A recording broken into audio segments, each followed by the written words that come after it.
How was kite surfing critical to Canva's success? The following year, we were invited back to attend the awards, and after the event, we had a quick chat with Bill Tai, an investor who was speaking at the event and had flown over from Silicon Valley. He was the first investor we'd ever met, and the short 5-minute chat felt like a window had opened into a whole new world. He sent me his contact details and said if I ever went to Silicon Valley, he'd meet. I couldn't believe my luck. There was a whole world of companies out there who were trying to create software. I sent him a bunch of emails trying to set up a Skype chat that elicited no response. But then I decided I was going to just go all in and say that I was going to visit San Francisco, trying to act somewhat cool by pretending I was just going to be in the hood rather than making a special trip to meet with him. Hi, Bill. Hope all is well. I'm going to be in San Francisco from 21st May to 1st of June. Are you still interested in an investment in my area? If so, it would be great to meet up and have a chat. He said he'd meet. I could not believe it. I was over the moon. He also said, you should also meet up with Lars Rasmussen at Facebook, ex-Google Wave lead. I'll intro you separately. I could not believe my luck.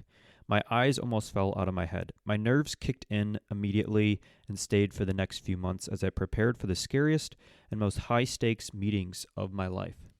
I printed out my plans for the future of publishing on the printing presses in my mom's living room and packed to go to San Francisco. The email Bill probably nonchalantly wrote with one hand changed the course of my life. That was an excerpt from an interview with Melanie Perkins, the co-founder and CEO of Canva. And she will be the subject of episode 24 of Leaders, a podcast dedicated to exploring the best leaders this world has ever seen. And Melanie will be the subject of episode 24 here. And so within this story as well, Bill Tai, the first investor of Canva, was also big into kite surfing. So Melanie took it upon herself to learn and become interested in kite surfing, and that relationship obviously helped her form and get investment into what developed into what we now know as a fairly universal tool in Canva of creating and designing templates and many other things that she has built this business to become.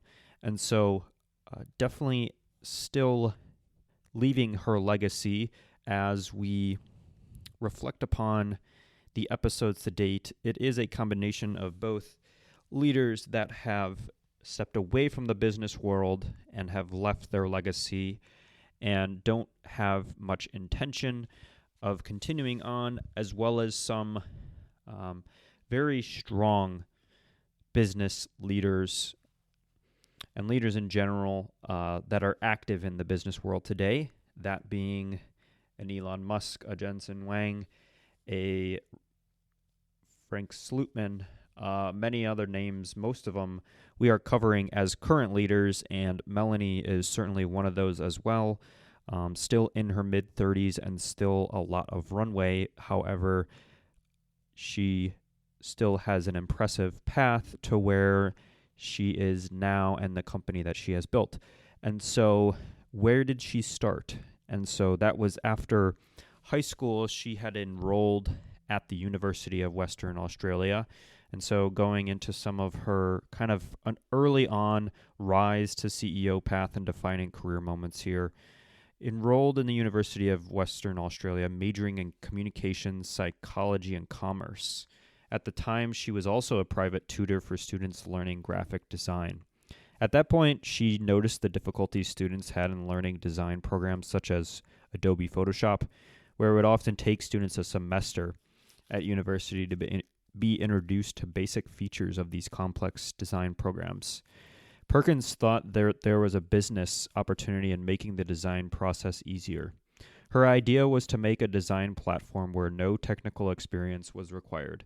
She dropped out of university at age 19 to pursue her first business with Cliff Obrecht, and that would be Fusion Books, which would be a sort of yearbook template business that would eventually form into Canva. And so Perkins and Obrecht were originally based in Perth. Perkins claims that she was rejected by over 100 local investors in Perth, Australia.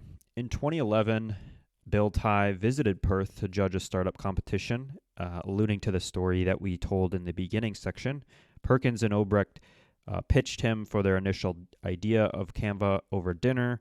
There were also venture capitalists present, including Rick Baker from Blackbird Ventures. They received no funding but became regular fixtures at gatherings hosted by Tye for investors and startup founders. Some of these gatherings took place in Silicon Valley, where they met Lars Rasmussen, who was the co-founder of Google Maps. He expressed interest in the idea but told the founders to put everything on hold until they found a tech team of the caliber required.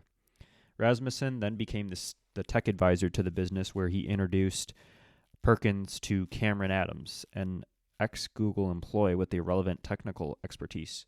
Adams was initially not interested in joining the business, as he was starting his own business called Fluent.io, software attempting to disrupt email.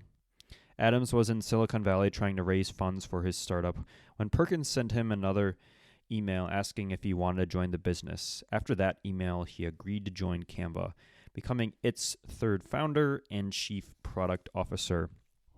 So today, Perkins is the CEO of one of the few kind of unicorn startups that are profitable. In November of this year, Forbes estimated her net worth at $3.6 billion. She now owns about 18% of the company.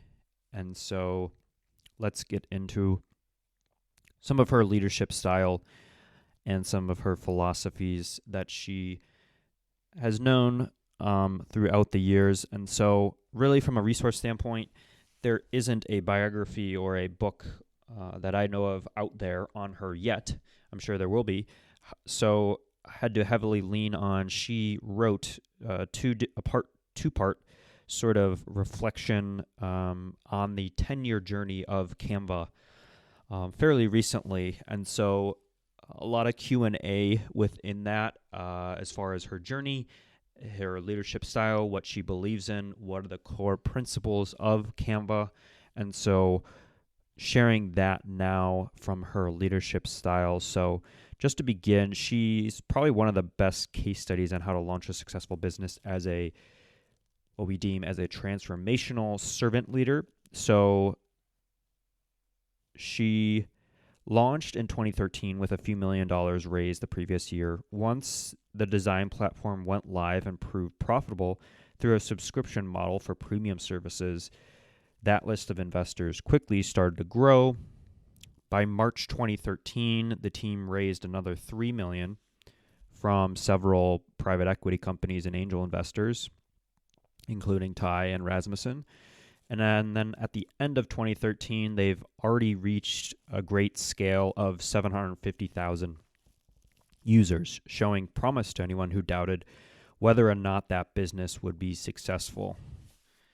And so while she's busy guiding the world's top female-led unicorn company, her schedule is never too full to be a great leader.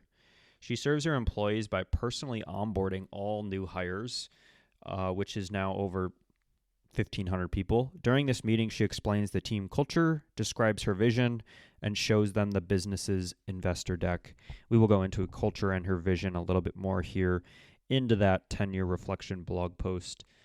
But she says all employees also have the opportunity to become partial owners of the company with stock options, which equates to 5% of the business. As a leader, I feel my job, she says, is to set the vision and the goals for the company and then to work with everyone to empower them to dream big and crazy. I want to set them up to do the best work of their lives and to achieve those crazy big goals. Also goes on to say, I feel like the magnitude of the challenges compared to where you are is always astronomical. In the start, it was astronomical trying to figure out all the things about starting a company. And at this point, she says, now we've got 600 people, as there are astronomical challenges trying to make sure that those 600 are all moving towards the one vision and the that the company is structured and set up for success in order to take advantage of the huge opportunity ahead of us. Fortunately for her team, Melanie has a two-step plan to achieve those crazy big goals. Step 1 is to build one of the world's most valuable companies, she says, ticking them off on her fingers. Step 2, do the most good we can. We started to dabble in step 2. We've got 25,000 nonprofits using our nonprofit program now. And in a separate interview, she was asked, what's a strategy to keep focused? And she responds in saying, good communication is one of the most important aspects of being a good leader and helping the team make good decisions on achieving their goals. At the start, there were just a few of us sitting around one table, and everyone always knew what everyone else was working on. Now that we've grown to more than, this time again, another past interview, 200 people across our 2 offices in Sydney and Manila, it's important that we have a focus on making sure everyone has as much context as possible. So a theme of communication, context, ensuring that everyone knows what is the vision and how are we working towards that, she really prioritized in some of those earlier days as well as now, even as they have grown to a multi-billion-dollar company. And so more on here from the blog posts of that 10-year reflection that she had. And so what does being a leader mean to her? So she says being a leader means evolving. I've been working toward the vision of Canva and this journey for more than 10 years now. And one of the most important things I've learned is that different stages of a business require different types of leadership. When we were starting out, we'd be spread thin, working really hard to meet our goals and ensure our company stayed alive. Nowadays, and in an office in 3 parts of the world, it feels like we are spread thin. However, now a lot more of my time is spent working with the rest of our teams. So based on this response, it gets me to thinking of just some of the other leaders and what she said in terms of different stages of the business require different types of leadership and how you evolve that. And so we've seen this within past episodes and leaders that we've studied here, in that the leader that they start the company as is not the leader that they end the company with. And you have to evolve with the times as far as your leadership style. And she certainly has reflected and recognized that she changed with the times. Some other lessons that she reflects on here is to build the best team. A few things have been vital. Giving everyone as much context as we possibly can about why we are doing what we are doing, and also spending as much time dreaming together about the future we want to create helps people to make great decisions. Know what you want to make before you make it. Starting a business is tricky, and growing one as rapidly as Canva has been growing is not without its challenges. However, having a really clear idea of what we'd like to achieve helps to make it a bit easier. It's really important to spend a lot of time dreaming about what you'd eventually like to create before you start. But then continuously throughout your journey and with your team, the clearer picture everyone has about where you are going, the easier it will be for everyone to turn that into reality. Knowledge is power. As we're growing to so fast and have such large ambitions, people turn from new at Canva to leading initiatives and making critical decisions in a short period of time. So it's critical to give our company as much context as we can. We spend a lot of time sharing context internally, from internal Slack channels and emails to bi-weekly company stand-ups and our season openers, where we get the company together to celebrate launches, set new goals, and listen to stories from our community. In recent years, one of our guiding principles has been fewer things well, which later turned into things like fewer goals well. We've learned we can do it all, but not it all at once. And by making tough decisions on what to focus on now and what seeds we really need to be planting, we hope to harvest with long-term benefits years into the future. So narrowing the focus brings to mind episode 18 with Frank Slootman there, and Melanie certainly echoes that sentiment.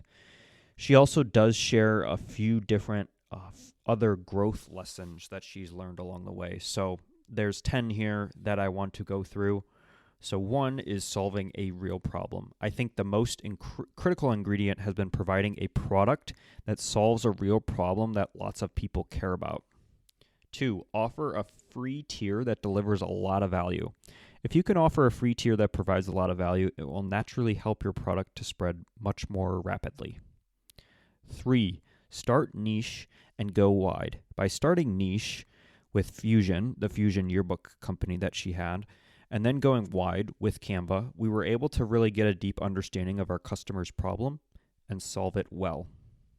4, our whole company focuses on growth, but not in the short-term optimization sense. Everyone is either working on long-term growth initiatives or shorter-term optimizations. For example, internationalizing our product or launching Canva on a new platform like our iPad, iPhone, and Android apps all unlocks new markets. So we consider them long-term growth initiatives. 5, we structure our whole company around goals. The old school hierarchies of years gone with rigid structures and hierarchies were certainly not made for rapidly growing startups. We structure each team around crazy big goals with a lot less emphasis on titles. Every team has a goal and then celebrates when they hit that goal. 6, ensure great onboarding. So users get immediate value and then share your product. We use usertesting.com a lot to test our product and watch users' reaction. We spend a lot of time refining every detail. 7, SEO. When people are looking for your product, it would be crazy not to let them find it. 8, learn to love every type of data. We got off to a rocky start with A/B testing when investors were asking if we'd A/B tested our vision. It's important to use the right data for the right occasion, from using usertesting.com to A/B test user surveys, Google surveys, and many others. 9, provide real value. The power of this cannot be underestimated in both your product and marketing. 10, aim to make your product affordable. While of course this doesn't apply everywhere, a pretty apparent macro trend is that most things are getting cheaper, faster, and more efficient. Doing this brings more equality and is good for business. So those were the 10 growth lessons she had, along with some key reflections on the 10 years that she has been building Canva. Definitely a singular and narrow focus on a few key goals and philosophies that she's implemented here. Failures section, she does have some reflection there. So we've mentioned before that when she was starting in Perth, that was a fairly difficult challenge to get investment, and she faced over 100 rejections when pitching their initial company to investors there. So she, 1, persisted through, but then also 2, strategically decided to move out of that location where she succeeded better otherwise. And so she was also asked, as your team continues to scale, what are some of the roadblocks you've been finding in accelerating growth plans? So this could be seen as failure, challenge, a little bit in between. And so she says, at each stage of our journey, there is always the next big problem to tackle.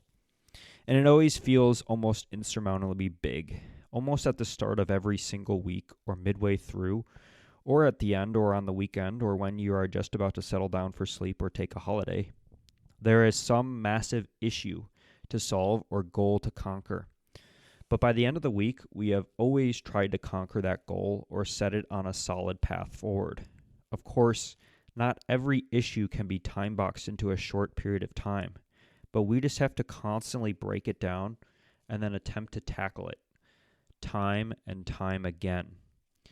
Nowadays, the number of problems and goals have multiplied, but our team has multiplied too, and the skills we have developed from tackling past problems and goals have multiplied alongside them. Blockers come in many shapes and forms. Not having the right strategy, not having the right team alignment, not having the right leads, not having the right team, needing to do foundational work first, a combination of the above, or all the above, sometimes all at the same time. We have certainly had all of the above at different points in time. As far as accelerating growth plans specifically, we're blessed to have a huge amount of love from our community around the globe, which means our growth is continuing to accelerate through word of mouth. And so let's go into the final section here now, working through those failures and challenges, and now into mentors and heroes of Melanie. So she says, while in their early days, most of the advice we were getting was coming from outside our company. This quickly changed as we started to build out our incredible team. All the rejections we'd faced acted like an intense boot camp. It meant that we had to refine every part of our strategy and had to explain every single decision over and over again, which meant in the end we really knew what we were doing and why we were doing it. We started to build out an amazing team. We found our team members in all sorts of places. Mike Hebron was an amazing developer who was backpacking from the U.S. His first stop was Sydney, and we convinced him to make it his last for a little while at least. We got our own office, and we started to turn Canva from an idea into a product. And in a different interview, she was also asked, who has influenced you most when it comes to how you approach your work? She says, a key moment for me was when I first met Lars Rasmussen, a co-founder of Google Maps. Until then, I hadn't considered that people who start huge, world-changing companies could just be normal, lovely people. It radically changed my perspective and the scale of my vision for Canva. Lars also played a key role in helping us secure an exceptional tech team and helped us find the right tech co-founder, ex-Googler Cameron Adams, who is our CPO, as well as Dave Herndon, who is our CTO. So some fundamental people within her start and co-founder team and key kind of first people that helped start the company there as her mentors and heroes. And so with that, that will bring us to the end of episode 24 here on Melanie Perkins, the impressive co-founder and CEO of Canva. She certainly has a great leadership style in that she communicates highly with her team, with her leadership team, as well as implementing strategies, vision, and centering around clear goals that everyone is working towards and how she can build and scale the Canva product more and more. As we've seen, Canva has grown under her leadership. So definitely another great leader to study here is Melanie Perkins. And so with that, we will see you soon here for episode 25. Thanks.